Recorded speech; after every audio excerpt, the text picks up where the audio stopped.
O coronel Damião cortejou a viúva para se casar com ela, mas Elisa encontrou refúgio à beira da amaldiçoada Lagoa da Melancolia. O que o velho cego sabia sobre a água podre poderia lhe dar a única vitória moral sobre o tirano. Era uma fuga desesperada, a camisa de cambraia de Dona Elisa grudada nas costas, o cheiro de suor e poeira misturado ao medo. Elisa, com 25 anos de idade, mal conseguia respirar, e a poeira vermelha do sertão da província do Mato Grosso, subindo da estrada seca, feria-lhe a garganta.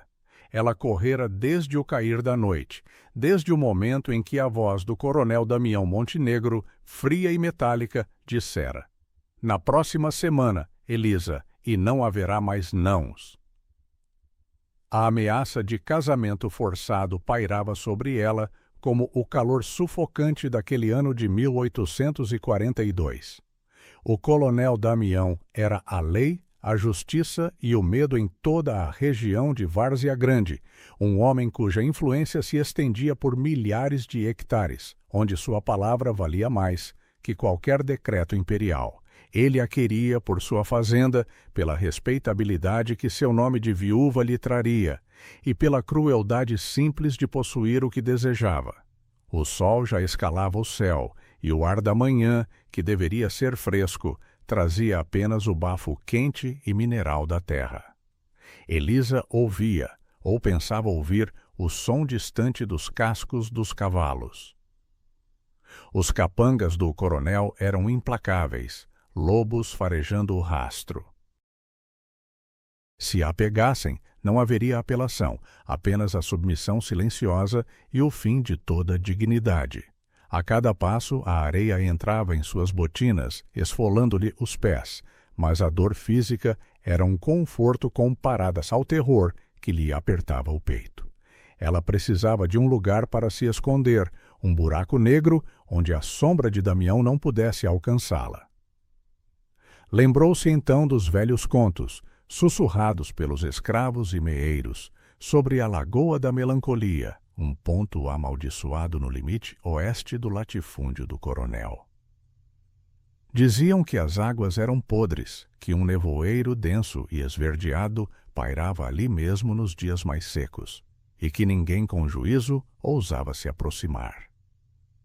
Era para lá que ela se dirigia, para o medo e o esquecimento. Será que ele atiraria? A pergunta a atingiu como um chicote. Damião era cruel, mas era um homem de fachada, um homem que apreciava a moralidade pública. Atirar nela seria escandaloso. Mas o castigo que viria depois, a humilhação pública, isso seria pior que a morte. Finalmente, após o que pareceram 10 dias e não 10 horas, ela viu. No topo de uma pequena colina de terra roxa, envolta em uma névoa que parecia se agarrar ao chão, havia uma casa. Não era uma fazenda, mas uma casa simples, feita de taipa e coberta de sapé, solitária e desafiadora. A neblina tinha um cheiro forte, azedo, de matéria orgânica apodrecendo e algas em decomposição, um cheiro que afugentava qualquer alma sensata. Elisa subiu a colina, os músculos das pernas protestando. A porta da cabana estava entreaberta e uma penumbra estranha envolvia o interior. Ela hesitou na soleira, o único som sendo sua respiração ofegante e o zumbido insistente dos mosquitos, que não a picavam, mas a incomodavam com sua presença. Com licença? Sua voz era um sussurro rouco, mas o eco na pequena sala parecia gritar sua localização. Um movimento lento no canto esquerdo da sala. Sentado em uma cadeira de balanço feita de bambu, estava um homem idoso. A pele dele, curtida pelo sol do sertão, era fina como pergaminho e as mãos repousavam sobre uma bengala de madeira escura. Mas o que a paralisou foram seus olhos, opacos, leitosos, completamente cegos. Ele não se moveu, apenas inclinou a cabeça, como se estivesse ouvindo não com os ouvidos, mas com a alma da casa. Não precisa de licença, menina. Nesta casa, a única coisa que entra sem pedir é a neblina. A voz do velho era surpreendentemente forte, calma como a água que corre sob pedras. O cheiro de ervas secas e tabaco velho era reconfortante, contrastando com o fedor lá de fora. Elisa não chorou, mas sentiu um nó apertar sua garganta. Ela precisava de apenas um dia de refúgio, tempo suficiente para pensar, para planejar. Estou fugindo, meu senhor. Estão atrás de mim, os homens do coronel Damião. O velho, que se chamava Sebastião, apenas sorriu, um sorriso triste e resignado. Eu sei, filha, o sertão inteiro corre do coronel, mas ele não vem aqui, nunca vem. Ele tem medo do que não pode ver, e nesta lagoa há apenas o que a vista ignora. Ele apontou com a bengala para a porta. Pode fechar a porta. A neblina do fim da tarde está subindo. Ela é minha guarda, e seu cheiro afugenta qualquer rastro, até mesmo os do coronel. Sebastião, com uma precisão que desmentia sua cegueira, levantou-se e foi até uma mesa de madeira tosca, onde havia uma pequena bilha de barro. Ele encheu um copo e estendeu-o para Elisa. O de tensão era palpável.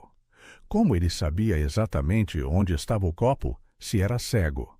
Ela aceitou a água, fria e limpa, contrastando com o calor do lado de fora.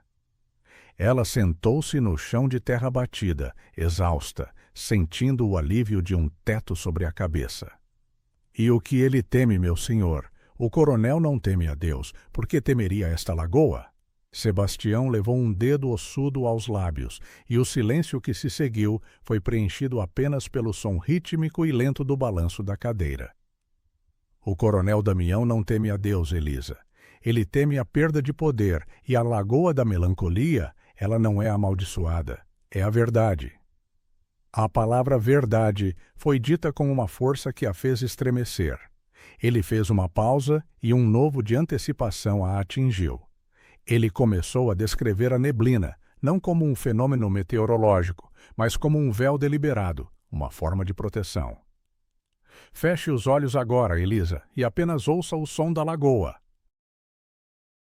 Ela obedeceu, e pela primeira vez, além do zumbido e do cheiro de podridão, ela notou um som sutil, um borbulhar constante, profundo, vindo de algum lugar além da casa, como se a terra estivesse respirando lentamente. Aquele borbulhar subterrâneo parecia ter um ritmo, quase uma cantiga. O cheiro de terra molhada subiu da soleira quando Elisa fechou a porta, prendendo o ar denso e frio da neblina lá fora, separando-a do mundo de Damião. No silêncio da cabana, Sebastião continuou a balançar, e ela soube que, embora cego, ele era o único par de olhos que havia de verdade.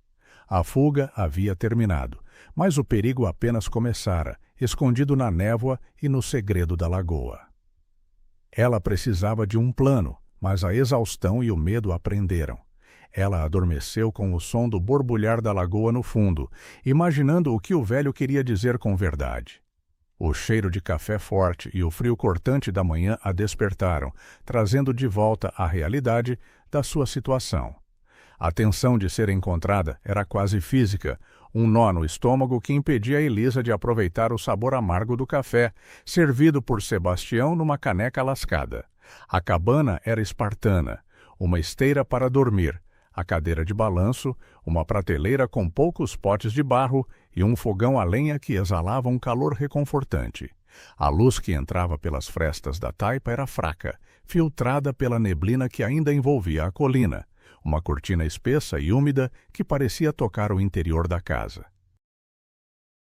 A cortina de nevoeiro, Sebastião disse, era a guarda dela, mas também a prisão. O coronel é um homem que gosta de rotina, disse Sebastião, virando a cabeça para a lareira. Ele pensará que a senhora foi para Cuiabá, ou talvez tentou o Pantanal. Ele nunca procurará onde a vista falha. Ou foi sutil, mas profundo. O velho parecia saber exatamente como a mente de Damião funcionava. Elisa observava seus movimentos precisos. Ele pegou o carvão com pinças sem errar o alvo, e o ruído da lenha estalando era o único som que quebrava o silêncio opressor. Naquela primeira manhã, a viúva começou a observar Sebastião. Ele tinha uma rotina que beirava o ritual. Às 10 da manhã, ele saía. A névoa, que era mais densa e carregada de umidade até o meio-dia, guiava-o. Ele pegava a bengala e caminhava com segurança para a beira da lagoa. O cheiro de podridão e lodo, que ela odiava, parecia ser o ar que ele respirava. O lago em si era desolador. A água era escura e rasa, coberta por um tapete de algas putrefatas de um verde doentio, e as árvores que o circundavam pareciam ter morrido de sede. — Por que o senhor vai lá? Perguntou Elisa, incapaz de conter a curiosidade. Ela sentia a textura áspera da parede de taipa sob a mão, uma lembrança constante do quão longe estava do conforto de sua antiga fazenda. — Para lembrar, respondeu ele, e para ver. — Ver, meu senhor? Sebastião riu, um som seco como folhas de palmeira. — Não com os olhos de osso, menina, com o que a alma guarda. A lagoa conta histórias, mas apenas para quem se desfaz da vista. Ela murmura, e o coronel odeia o que não pode silenciar. Este era outro, aprofundando o mistério. O murmúrio da lagoa era mais do que um som, era uma voz que desafiava a autoridade. Naquela tarde, enquanto remendava uma velha rede de pesca, Elisa cantarolou baixinho. Era uma canção de ninar que seu falecido marido, Capitão Ricardo, costumava cantar. Era uma melodia simples, melancólica, com a letra Rio Manso, Água Clara, leva a dor, traz o amor. Plant 2, Lullaby Cantiga. Ela a cantou sem pensar, uma lembrança agridoce de uma vida que Damião tentava roubar. Sebastião parou de balançar. O silêncio que se seguiu era pesado, quase ensurdecedor. — De onde conhece essa cantiga, menina? A voz dele estava tensa, a calma de antes desaparecera. Elisa explicou a origem. Era a preferida de Ricardo. Ele dizia que o ritmo lembrava o rio Paraguai. Sebastião respirou fundo e retomou o balanço, mas o ritmo agora era irregular, agitado. Seu marido era um homem bom. Ele a cantava para acalmar a água. Ele não terminou a frase. O súbito interesse dele pela canção era o desenvolvimento do primeiro plant. A paz precária do esconderijo foi quebrada no início da noite. O sol já havia se posto e apenas um fio de luz vermelha tingia o horizonte, mas a neblina não subira a colina a tempo. Elisa estava fora, lavando o rosto com a água da bilha, quando ouviu o som inconfundível do trote de um cavalo. Não era o trote calmo de um viajante, mas o ritmo hesitante e pesado de alguém procurando. — Entre, Elisa, agora! Sebastião gritou pela primeira vez sem sua calma habitual. O cheiro de tabaco em combustão intensificou-se. Ela correu para dentro no exato momento em que um cavaleiro, um dos capangas do coronel que ela reconheceu pelo chapéu de couro e a peixeira na cintura, parou a 30 metros da casa. Ele não ousou se aproximar, mas seu olhar examinava a cabana com desconfiança.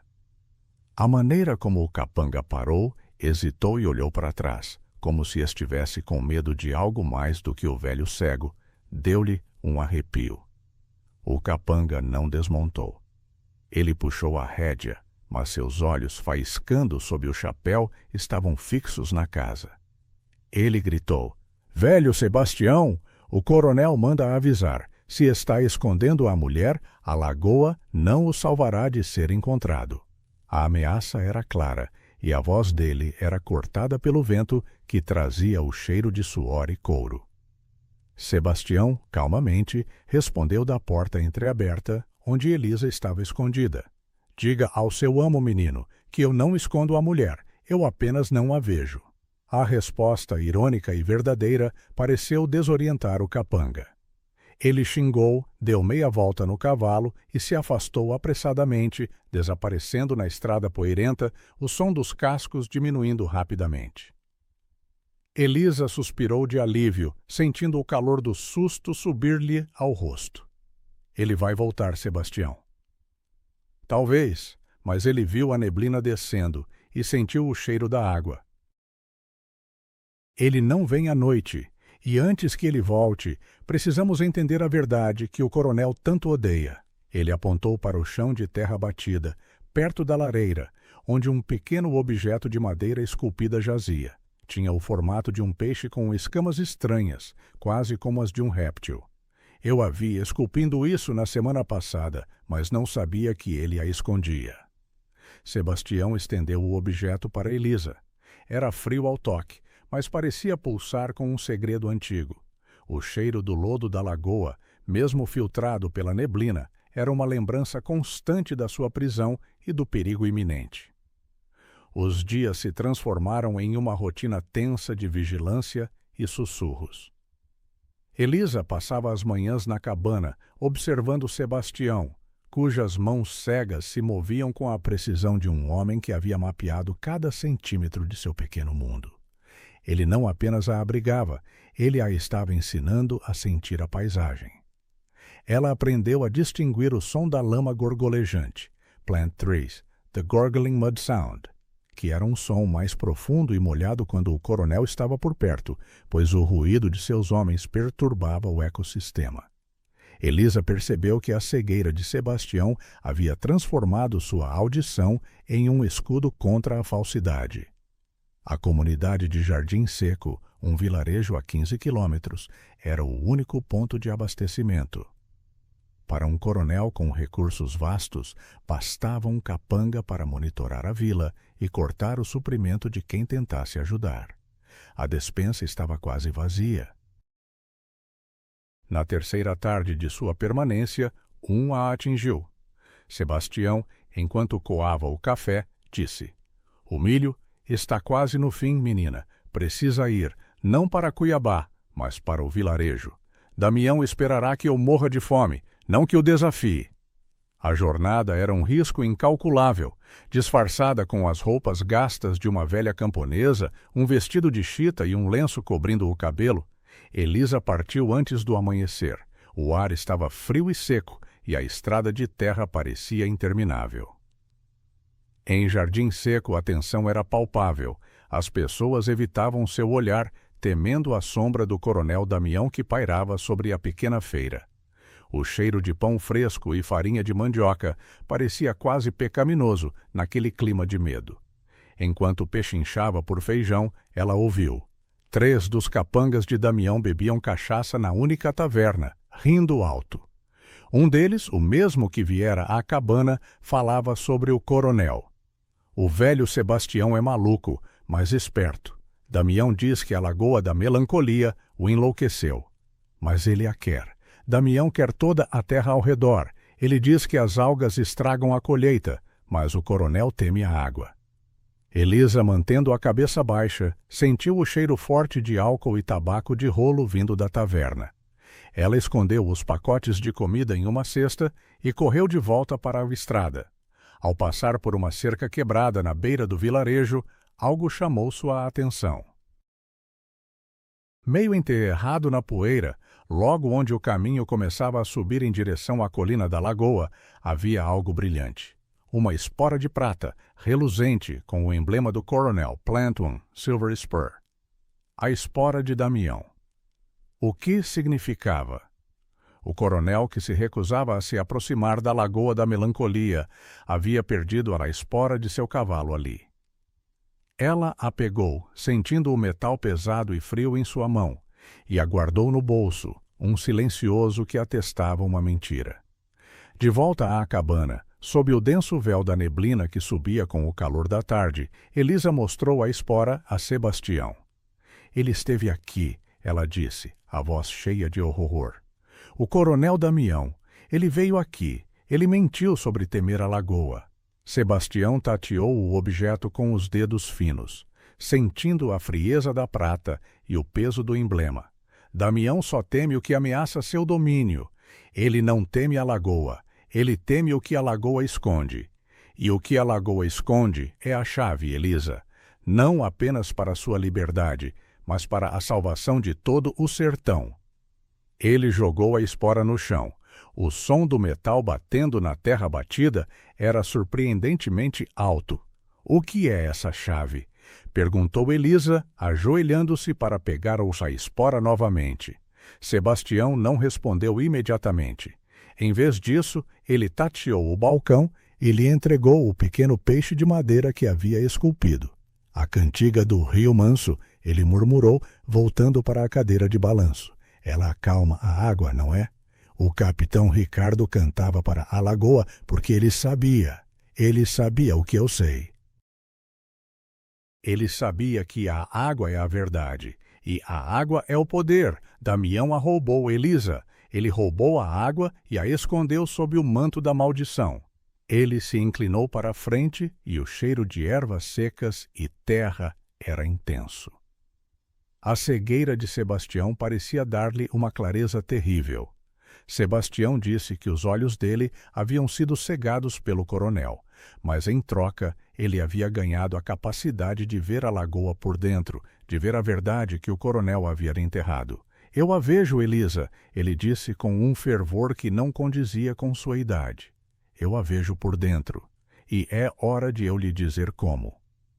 No final era a promessa da revela o segredo que ela o havia buscado em sua fuga, estava prestes a ser revelado. O borbulhar constante da Lagoa da Melancolia, o Plant 3, nunca soava tão sinistro quanto naquela noite. Elisa acendeu a lamparina de azeite e a luz bruxuleante projetou sombras longas e dançantes na cabana, tornando a atmosfera tensa ainda mais irreal. Sebastião sentou-se de frente para a lagoa invisível por trás da neblina e começou a narrar. Ele falou sobre as águas, não como um poço estagnado, mas como o coração vital do Pantanal. A Lagoa da Melancolia não era o fim, mas o começo, uma nascente natural que, nos anos de cheia, regulava o fluxo d'água para milhares de acres de pastagens e lavouras rio abaixo. Damião não a amaldiçoou, disse Sebastião com a voz baixa e rouca. Ele a capturou. Há alguns anos atrás, quando a cheia foi mais alta, Damião fez seus homens, sob o pretexto de secar a maldição e proteger a colheita, construírem barragens subterrâneas com mão de obra forçada.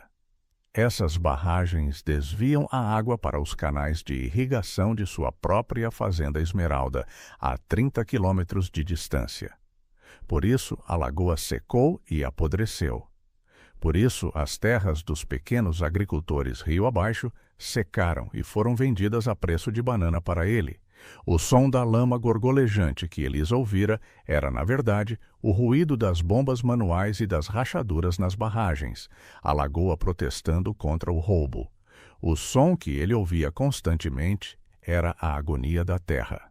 O coronel Damião, para manter o segredo e afastar os curiosos, havia alimentado as superstições sobre o local, chamando-o de amaldiçoado.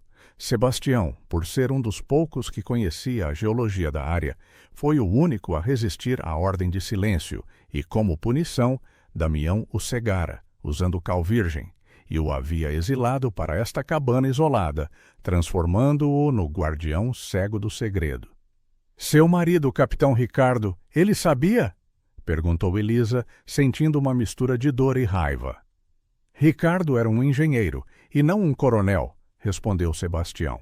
Ele via a terra não com ganância, mas com ciência. Ele veio até aqui, secretamente, e mapeou o sistema hídrico de Damião. Ele deixou um registro, um livro de contas do roubo d'água, mas ele o criptografou, temendo que caísse nas mãos erradas. Ele o escondeu antes de ser morto, e só a senhora, a mulher que conhece a cantiga do Rio Manso, pode decifrá-lo. Ou foi o golpe de mestre do destino. O coronel, ao forçar seu casamento, estava se aproximando da única pessoa que detinha a chave para sua ruína. A cantiga era o código, uma senha melancólica para a verdade. Elisa sentiu o peso da responsabilidade e a ironia do destino. Seu medo se transformou em um fervor frio de propósito. Onde está este registro, Sebastião? Escondido na única coisa que Damião não se atreveria a tocar, o altar de sua fazenda. Ele respondeu. A fazenda Santa Fé. Há um pequeno compartimento atrás da imagem de São Jorge. Ricardo sabia que o coronel confiava na santidade do local, mas Damião é um homem tão profano que nunca olharia além do ouro do altar. O plano era perigoso. Elisa deveria voltar para a casa que havia fugido. A primeira parte envolveria Sebastião. Eles precisavam de tempo, de uma distração. Ao amanhecer, eles se moveram rapidamente. O cheiro de lodo era forte. Sebastião, guiado por Elisa, foi até a barragem mais próxima, escondida na neblina baixa. Ele pegou o peixe de madeira esculpido, o plant que ele havia dado, e o enfiou em uma pequena fenda na barragem. Isto é um sinal, Elisa. O que eu vejo, agora o mundo verá. O ato em si não era um sabotagem, mas um gesto simbólico. Eles voltaram apressadamente, seus corações batendo no mesmo ritmo. O cheiro de podridão e água estagnada parecia agora o cheiro da esperança. Quando voltaram, Sebastião estava exausto. A tensão o havia drenado. Ele se sentou na cadeira e Elisa o acalmou, falando sobre as cores do sertão que ele não podia mais ver, o azul celeste forte, o amarelo da flor do cajueiro. Foi um momento de terna cumplicidade, a centelha da redenção romântica brotando no solo seco do drama. Ela era os olhos dele e ele era a bússola moral dela. Eu vou, ela disse, a voz firme. Vou pegar o registro. Se eu puder provar que ele roubou aquela água, ele perderá não apenas suas terras, mas o respeito de todo o império. Sebastião apenas tocou seu braço. Vá com cuidado e lembre-se, a neblina é nossa amiga Elisa. Ela o afasta, mas também o convida. Damião está vindo, ele não pode mais esperar por você no sertão. Ele está vindo aqui para tentar forçar a sua lagoa a falar. A espora é a prova. O final a atingiu. O coronel Damião estava se aproximando da única coisa que temia, e ela estava indo em direção à única coisa que a salvaria. Ela tinha o código e a prova. Faltava apenas o mapa do tesouro.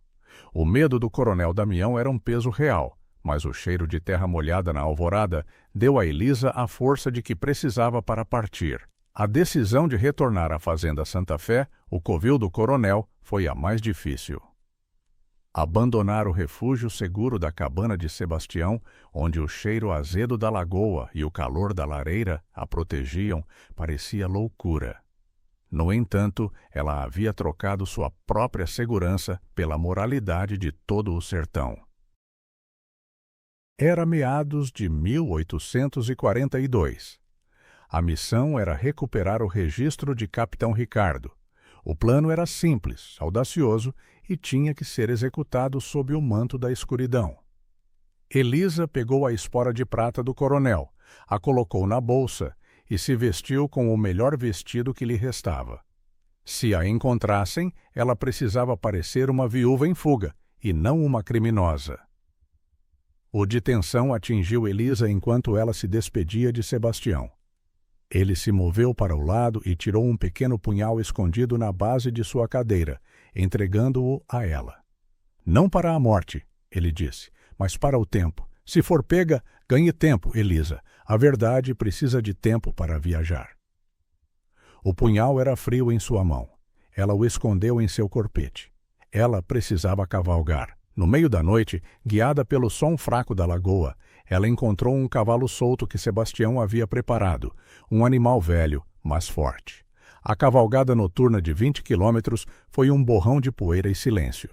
Ela ouvia apenas o trote do cavalo e o vento gelado em seus ouvidos, mas a cada quilômetro, o cheiro de lavanda e cera de abelha da fazenda Santa Fé, um cheiro que ela conhecia desde os tempos de casada, se tornava mais distinto, mais aterrorizante. Chegando à fazenda, ela conseguiu se esgueirar pela cozinha, usando a familiaridade de sua vida anterior como escudo. O chão de azulejos frios sob seus pés era um contraste assustador com a terra batida da cabana. Ela sentiu o cheiro de fumo e vinho vindo do salão, onde Damião e seus capangas provavelmente ainda estavam jogando cartas. O coronel estava em casa, e sua presença era sentida em cada sombra, em cada rangido da madeira. Elisa alcançou a capela privada, que ficava nos fundos da casa. O ar ali era pesado, com o cheiro opressor de incenso barato e mofo. O altar era opulento, feito de madeira folheada a ouro. Ela tateou atrás da imagem de São Jorge. Seus dedos encontraram uma pequena trava, e com um clique silencioso, uma abertura se revelou. Lá estava, um livro de contabilidade velho, encadernado em couro grosso, que pertencia ao seu falecido marido. O registro do desvio de água. Ela o abriu e viu páginas cheias de símbolos e números que não faziam sentido. Mas na primeira página, em letras miúdas, estava o título: Rio Manso, Água Clara. A primeira linha da cantiga. O código estava ali. Ela sentiu o tecido áspero da capa do livro em suas mãos, o peso de toda a região. O som de passos pesados se aproximando a fez gelar. Era o coronel Damião. Ele parou na porta da capela. "Você voltou, minha Elisa", disse a voz dele, calma e fria. "Eu sabia que o medo a traria de volta. Eu lhe disse, esta lagoa não a salvaria." Ele caminhou até ela e o cheiro de seu perfume caro era nauseante. "Eu voltei, coronel", disse Elisa, surpreendendo-se com a própria calma. "Mas não por medo. Eu voltei pela verdade." A cena foi rápida. Ele tentou agarrá-la. Elisa recuou, tirando o punhal e apontando-o para ele. "Não se aproxime. Eu o espetarei, e você sangrará no altar que tanto finge respeitar." O punhal não era para ferir, mas para ganhar tempo. Ele riu, um som cruel. "O punhal não é páreo para meu revólver, mulher." O som de ferro sendo puxado de um coldre fez um barulho seco na capela. Foi nesse momento que ela jogou a espora de prata, pesada e brilhante no chão, bem entre seus pés. "Se você me matar aqui, coronel, o livro e a espora serão encontrados juntos. Todos saberão que você foi à Lagoa da Melancolia e que você roubou o que o capitão Ricardo tentou proteger." Ele olhou para a espora com uma fúria selvagem, sua face contorcida. Ele se inclinou hesitante. Elisa usou o instante de distração para correr. Ela voou para fora da capela, o livro apertado contra o peito, sentindo o ar frio da noite no rosto. Ele gritou, mas o barulho do revólver não veio. O coronel não podia arriscar um tiroteio dentro de sua casa. Ele podia tê-la, mas precisava fazê-lo de maneira limpa. Damião a deixara fugir, mas o final era o mais terrível. Ele não a perseguiu, o que significava que ele tinha um plano maior para acabar com ela publicamente. Ela montou no cavalo e cavalgou de volta, sentindo o peso do livro. A última coisa que viu foi o vulto do coronel parado à porta da capela, observando sua fuga silenciosa. Ele havia deixado de lado a noiva para proteger seu segredo. O preço da verdade seria a confrontação final. O cheiro de podridão da Lagoa da Melancolia parecia agora o cheiro da liberdade, ou talvez apenas da inevitabilidade. Elisa voltou à cabana de Sebastião exausta, mas triunfante, o livro de contabilidade de Capitão Ricardo, o registro, em suas mãos. A neblina da manhã estava mais grossa, e o som da lama gorgolejante era frenético, como se a lagoa estivesse avisando. Ela o encontrou sentado, ouvindo. "Ele já sabe que eu o peguei", disse ela ofegante. "Ele me deixou ir." "Sim", respondeu Sebastião, "porque ele não teme o papel, Elisa. Ele teme a voz. Ele já enviou seus capangas para espalhar a mentira que o livro é falso e que você o roubou por despeito. Precisamos de uma testemunha neutra." A moralidade do imperador Pedro II estava longe, mas seu representante em Cuiabá, o Visconde de Pochorel, era um homem justo. O plano final era usar a espora e a cantiga para provar a verdade diante do Visconde. Sebastião tinha um último segredo, a pequena figura de peixe esculpida, o do Plan 3. Este peixe, Elisa, é um mapa táctil, não para os olhos, mas para as mãos. Leve-o ao Visconde. O coronel foi visto por um velho vaqueiro a enterrar caixas de dinheiro perto do Rio Seco. O peixe indica o local exato. As escamas são a chave para a localização, e a cantiga decifra o que ele estava comprando com o dinheiro roubado da irrigação. A complexidade do segredo era o golpe final no coronel. Elisa, com o livro, a espora e o peixe-mapa, partiu para Cuiabá. A viagem foi tensa, cada poeira levantada, cada sombra era um possível capanga. Ela passou uma semana escondida na casa de uma velha amiga de seu falecido marido, uma mulher de moral inabalável, antes de conseguir uma audiência com o Visconde. O confronto ocorreu na vasta sala de audiências da capital, sob o olhar atento dos oficiais e dos senhores de terra. O coronel Damião Montenegro estava lá, pomposo e confiante, com seu uniforme imaculado, sorrindo com desprezo para a viúva. O cheiro de seu perfume caro era a única coisa que lembrava Elisa da opressão que a havia forçado a fugir. Elisa apresentou o registro, decifrou o código usando a cantiga, revelando a trama do coronel de desviar as águas. Ela descreveu o som gorgolejante da lagoa, que agora sabia ser a prova das bombas subterrâneas. E, por fim, ela jogou a espora de prata na mesa do Visconde. Esta espora, disse Elisa, a voz firme, é o emblema pessoal do coronel. Ele a perdeu na beira da Lagoa da Melancolia, o lugar que ele alega temer. Ele foi lá para supervisionar o crime. A espora era a prova física que amarrava a fraude da pessoa. O coronel Damião tentou refutar, alegando vingança de uma mulher despeitada. Mas então, a amiga de Elisa apresentou o peixe-mapa de Sebastião e o testemunho cifrado do vaqueiro, o qual, temendo a represália do coronel, havia se escondido. A espora ligou o coronel Damião ao local do crime. A cantiga desbloqueou os números, e o mapa do peixe levou as autoridades ao dinheiro roubado, confirmando o esquema de apropriação de terras. Damião não foi preso imediatamente. Ele era demasiado poderoso para isso, mas sua influência estava irremediavelmente destruída. Ele foi forçado a abrir as barragens para evitar uma investigação imperial completa e o confisco de suas terras. A água correu.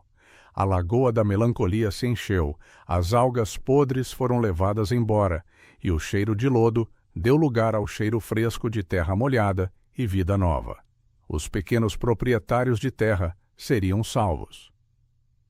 A moralidade e a ciência de um cego e de uma viúva haviam triunfado sobre a tirania de um coronel.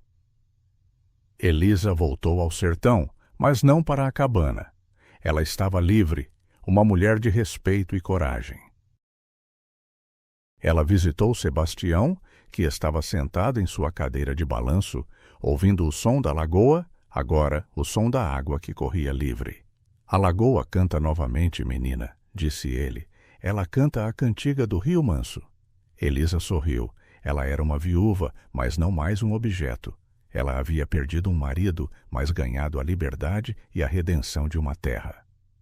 O coronel Damião ainda era poderoso em sua fazenda distante, mas ele havia perdido a guerra contra a verdade. Elisa ficou na soleira, sentindo o sol quente no rosto e o vento que trazia o cheiro de água limpa e terra fértil.